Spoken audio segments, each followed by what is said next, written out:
खबर Saudi Prince Mohammad बिन सलमान का दिल्ली में औपचारिक स्वागत किया गया है। प्रधानमंत्री मोदी ने भी कल प्रोटोकॉल तोड़ते हुए खुद उनका दिल्ली एयरपोर्ट पर स्वागत किया था, उनको गले लगाया था। ऐसे में सवाल यह है कि क्या आतंकवाद पर पाकिस्तान को कड़ा संदेश देंगे सऊदी के प्रिंस, क्योंकि रविवार को ही पाकिस्तान में भी इनका भव्य स्वागत किया गया था और अब उसके बाद अब ये दिल्ली भी आए हैं।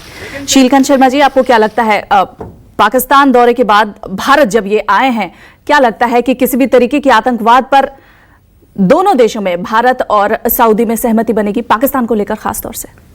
देखिए, सऊदी अरेबिया के जो पाकिस्तान के संबंध हैं वो अपनी जगह हैं और जो हमारे साथ संबंध हैं वो अपनी जगह हैं।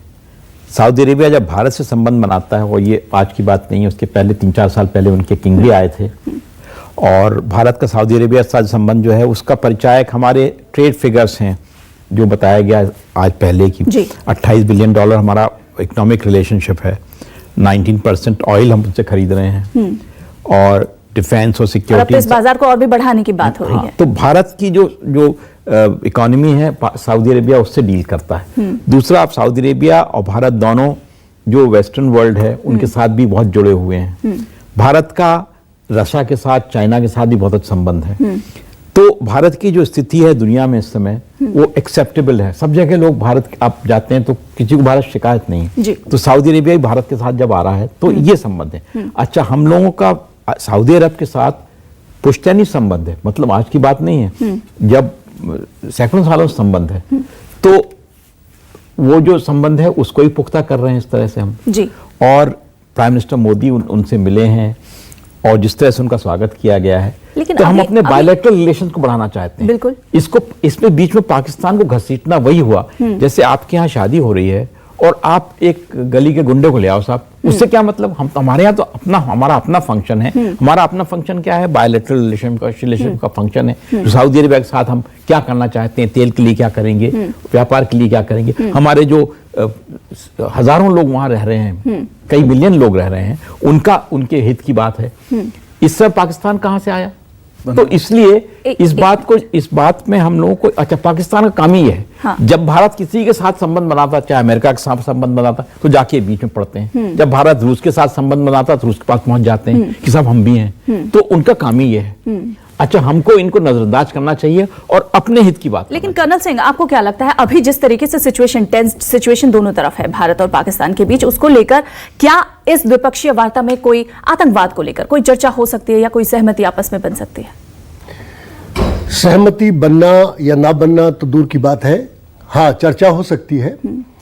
और चर्चा के लिए हमारे प्रधानमंत्री भी तैयार हैं।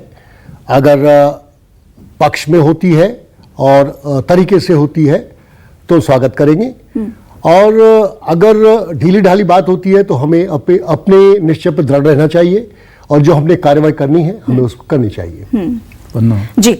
वरना मैं बहुत खुले शब्दों में बोलना चाहता हूँ। देखिए, अंतर्राष्ट्रीय स्तर पे जब मैं रिश्तों पे चिंतन करता हूँ, विश्लेषण करता हूँ, तो मैं इस नतीजे पर पहुँचा हूँ कि कोई, जैसे पॉलिटिक्स में लोग कहते हैं, no permanent friends and no permanent enemies, कोई परमानेंट दुश्मन नहीं और दोस्त नहीं। सब देखते हैं इस डील में मेरा क्या, मेरे देश का क्या फायदा है। तो मोदी जी इस क्षेत्र में, उन्होंने, मेरा ख्याल है, उनकी जो सोच है, उनकी जो अनुभव है, उनकी जो दृष्टि है, विजन है, स्ट्रेटजी है, वो इतनी बढ़िया है, पुख्ता है कि वो किसी भी मतलब राष्ट्र के प्रिंस को या किसी भी राष्ट्र प्रमुख को ये समझाने में उनको वक्त नहीं लगता है कि उस राष्ट्र का हित, अपना हित को कवर करते हुए उस राष्ट्र का क्या हित है हिंदुस्तान के साथ, मैत्री के साथ, वो समझाने में उनको वक्त नहीं लगता है। जब अगला को समझ में आता है कि उसके राष्ट्र का इतना बड़ा इकोनॉमी स्टेक्स पे है, तो नेचुरली सब अपने पहले झोपड़ी को बचाएंगे कि दूसरे के महल की तरफ देखेंगे। सवाल ये पैदा होता है। तो इसलिए मुझे लगता है कि आज जो भी बातचीत होगी राष्ट्र के पक्ष में होगी, राष्ट्र के हित में होगी, और ये सही संदेश पाकिस्तान को पहुंच जाएगा। लेकिन मेरी अपनी सोच है कि जो भी हो, ये सब तो डिप्लोमेटिक चलता रहता है। जैसे इंदिरा गांधी ने 71 वॉर के पहले 6 महीना जो सैम मानेकशॉ ने वक्त लिया था फौजी तैयारी के लिए, उस डिप्लोमेटिक तरह से पाकिस्तान को घेरने की जो प्रतिक्रिया 6 महीना इंदिरा ने की, उसका नतीजा था कि अमेरिका छोड़ के बाकी कोई महत्वपूर्ण देश पाकिस्तान के फेवर में नहीं आया। अमेरिका में भी कांग्रेस उनके पक्ष में नहीं थी। कांग्रेस भी उसमें पक्ष में नहीं थी। तो सवाल ये डिप्लोमेटिक ऑफेंसिव का ये नतीजा था। तो side by side diplomatic offensive चलनी चाहिए, लेकिन हमारी जो स्ट्रेटजी है पाकिस्तान की, इस बार 15 आर पार की लड़ाई होनी चाहिए।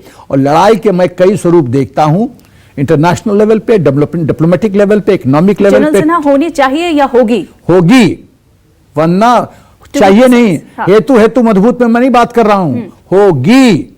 मैं गारंटी के साथ देता हूं वंदना, यही देश को यही चाहिए अभी। वंदना, मैं गारंटी के साथ, फौजी मैं बताता हूं, मैं किसी सत्ता की कुर्सी में नहीं बैठा हूं, लेकिन मैं बहुत साफ कर रहा हूं एज ए फौजी, मुझे दिखाई पड़ रहा चीजें। 1.5 महीना के अंदर तो तमाशा देखो क्या होता है वंदना, देखो। 1.5 महीना, जो कि समय की बात कर्नल सिंह, आउटर लिमिट दे रहा हूं मैं, आउटर लिमिट दे रहा हूं मैं। 1.5 महीने के अंदर देखिए, जैसे अभी पुलवामा में जो अटैक हुआ, 100 घंटे के अंदर हमारी सेना ने जैश ए मोहम्मद के 3 कमांडर्स को मार गिराया।